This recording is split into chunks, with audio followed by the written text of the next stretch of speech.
This is what's pissing me off today. I'm Bob Pritchard. Well, as you're probably aware of by now, Canada has recognized Palestine.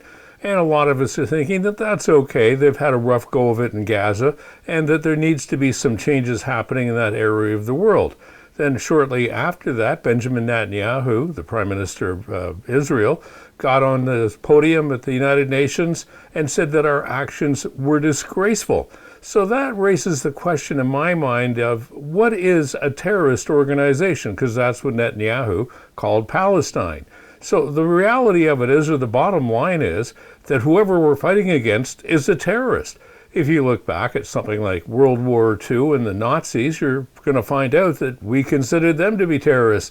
Eviler than evil. I mean, it was just horrible what they did. And we positioned every statement like that, or from them, during the beginning and early stages of the war, and then prosecuted them after the war for the actions that they had taken.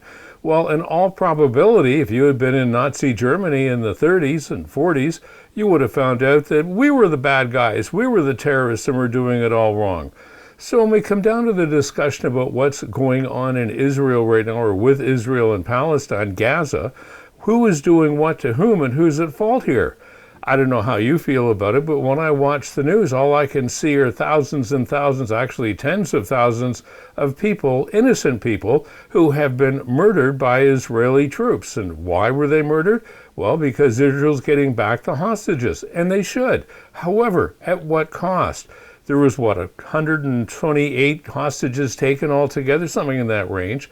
And in the end of the discussion, at least up to this point in the discussion, some 66,000 people in Gaza have been killed.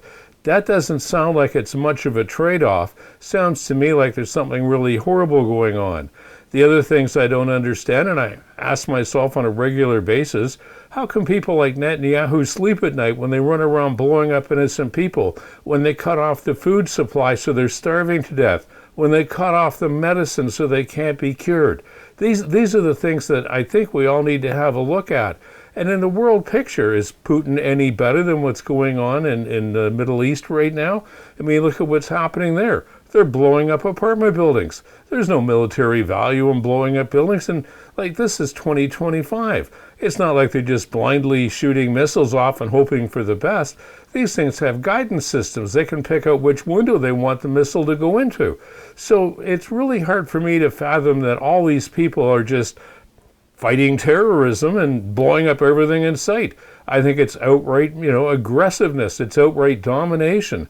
And the only people on the planet I can see that can stop this is, dare we say it, the Donald and the United States of America. They're the ones that control the world's military. And how long has it been now? 22 weeks since Trump gave Putin 2 weeks to get out of what's going on in Ukraine? None of this is making any sense. And of course, that's what's pissing me off today. I'm Bob Pritchard.